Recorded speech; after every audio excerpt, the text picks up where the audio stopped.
अब यहाँ पर राजेश राम को प्रदेश अध्यक्ष बना देना, मतलब जो आपने एक महादलित, जो आपने एक अलग श्रेणी, अलग कैटेगरी आपने जो क्रिएट की, उसी महादलित वर्ग का नेता यहाँ पर खड़ा कर दिया गया है।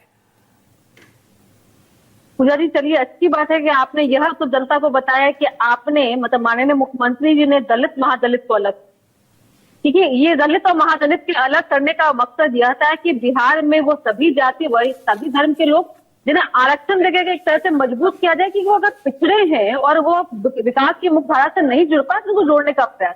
हमारे नेता का कार्य यह होता है कि सभी का साथ, सबका विकास लेकर के न्याय के साथ विकास करने की बात करेंगे। लेकिन एक तरफ यहाँ जो गठबंधन की बात है, बहुत सुबोध जी कर रहे थे, राजेश जी कर रहे थे, गठबंधन का दृश्य तो हमने दिल्ली में भी देखा।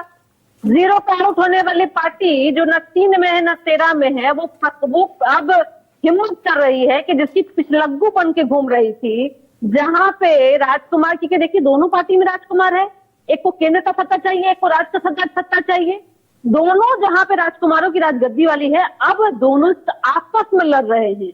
गठबंधन का तो ऐसा ठगबंधन इन लोग का चल रहा है, दोनों लोग एक एमवाई समीकरण की बात कर रहे हैं और एक प्रयास कर रहे हैं कि जो 6% जिनका वोट है, 6% जिनकी संख्या है, वो अब बिहार में जो है अपना वोट बैंक बना लेगा। लेकिन समझना होगा इनको कि बिहार में जो नीतीश कुमार जी ने कार्य किया है, उसके अलावा जो प्रेम और जो संयोग बिहार की जनता ने माननीय मुख्यमंत्री जी की, ये कभी तक होने वाला नहीं है।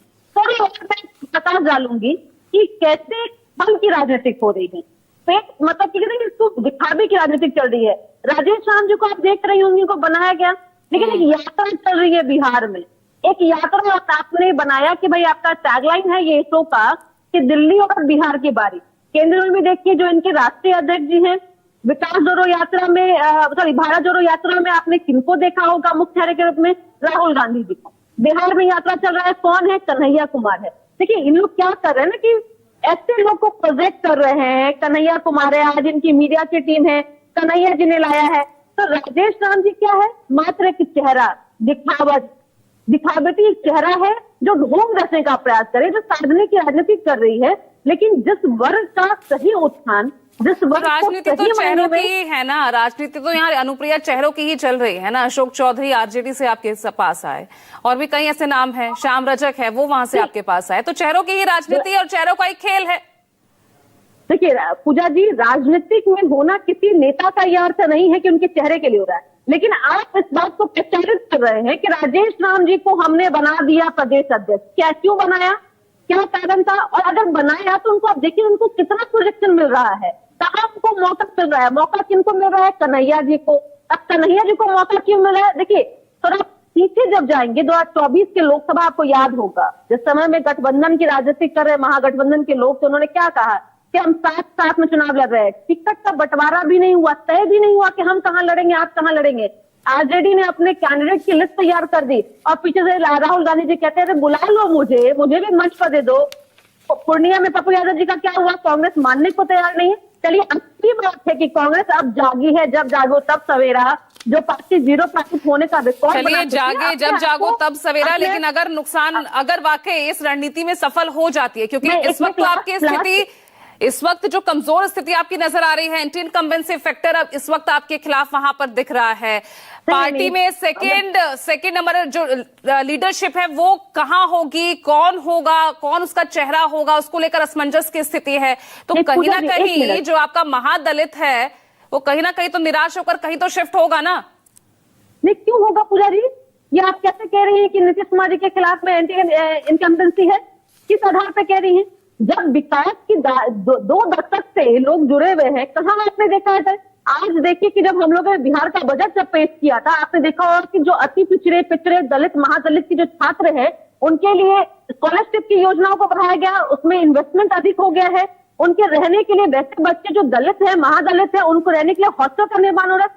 कैसे आप कह सकते हैं? ये एक अलग बात है। नहीं ये तो ऑब्वियस होता है ना भाई, लंबा टाइम कोई किसी पार्टी की सरकार है तो एंटी इनकम्बेंसी को लेकर सवाल पूछे जाते हैं, तो वो एंटी इनकम्बेंसी भी तो यहाँ पर हो सकती है ना अनुप्रिया। नहीं आप देखिए, आप कह सकती हैं, लेकिन आपने यह कहा कि दलित महादलित अपने आप को ठगा मसीह से कैसे आप कह सकती हैं? क्योंकि देखिए हमारी राजनीति कभी भी जातियों को साधने की नहीं होती है, विकास से जोड़ने की बात होती है। वैसे लोगों को जोड़ने के बाद जो विकास की मुख्य जो नहीं जुड़ पाए उनको बढ़ाने की बात हम करते हैं। लेकिन जब धर्म की राजनीति कौन करता है? एम समीकरण की राजनीति करना है, 6% की राजनीति किनको करना है?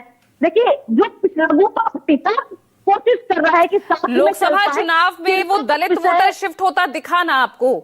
अगर मैं ओवरऑल 2024 का देखूं, सिर्फ बिहार के संदर्भ की मैं बात नहीं कर रही, मैं सभी राज्यों की अगर मैं बात कर रही हूं, तो यहां पर वो दलित वोट बैंक शिफ्ट होता दिखा ना कांग्रेस की तरफ, तो बिहार में वो क्यों नहीं हो सकता? अगर उसी संगठन, उसी कोर वोट बैंक पर, वहां कैडर बेस पर अगर पार्टी काम करती सफल हुई तो क्यों नहीं हो सकता? पूजा जी, ये बता रहे, आप पूछिए यहाँ बैठे कांग्रेस के प्रवक्ता और आरजेडी के प्रवक्ता से कि जिस तरह से 35 नरसंहार हुआ था दलितों के साथ में, क्या उस समय में इन लोगों ने उठाया बिहार में? और सरकार किसकी थी? उसकी थी। क्या उन दलितों के साथ में न्याय हुआ? क्या दलित अपने साथ अन्याय को भूल गए क्या? कैसे उनके समय में शासन काल में दलितों को यहाँ बिहार में चलने की इजाजत नहीं थी, लोग चप्पल नहीं पहन सकते थे, अपने शरीर पर वस्त्र नहीं पहन सकते? किसका शासन काल था? कांग्रेस का शासन काल था। आज इनकी जब माननीय मुख्यमंत्री जी ने इनको शासन काल में, अपने शासन काल में शिक्षा दिया, कपड़ा दिया, पहनने के लिए सामाजिक संरचना दी, राजनीतिक उनको सहयोग दिया, तो आज दलित भाग जाएंगे? ये कैसी नीति है? वो भूले नहीं है जिसके दादा प्रदादा को लोगों ने बिहार में चलने में एक मुश्किल का हल किया, जिनकी बच्चियां, जिनकी बेटियां चल नहीं पाती, जिनकी पत्नियां यहाँ रह नहीं पाती थी, जिनको सर उठा के चलने का अधिकार नहीं था, वो कैसे भूल जाएंगे वो दंगा को? जिन्होंने अपने पिता को खोया, अपने पति को खोया, वो भूल नहीं सकता है। ये तो मान रहे हैं ना, राहुल गांधी ने वो गलती मानी जो 90 के दशक में ही जो अनदेखी हुई, वो मान रहे हैं वो गलती उसी जनता के सामने। गलती मानने से पूजा जी जनता भूलती नहीं। गलती मानने से लैंड फॉर जॉब वाला भी आपने केस देखा, अगर आपने किसी की संपत्ति हड़प ली और आप कह रहे गलती हो गई, अपनी तो संपत्ति बना लिया आपने, किसी के परिवार को आपने खत्म कर दिया, किसी के सर से आपने छत छीन लिया, कह रहे गलती हो गई। गलती क्या होती है? आप लोग वैसे दल है जहां पर सत्ता मायने रखता है। तो जब बिहार की जनता जानती है, जो एक दल वैसा है राजनीतिक दल एनडीए, जहां पे उसके लिए पूरा बिहार परिवार है, और एक पार्टी ऐसा है कि जहां के उसके लिए अपने परिवार के लोग। रुकिए सुबोध जी, रुकिए, आपकी आवाज भी नहीं आ रही है, रुकिए आप। बिहार की जनता बहुत ही क्लियर है, उनको शिक्षा चाहिए, उनको। ठीक है, यहाँ पे धनंजय गिरी, एक तरफ दलित वोट बैंक और ठीक है, एक बार रुकिए सुबोध जी, रुकिए।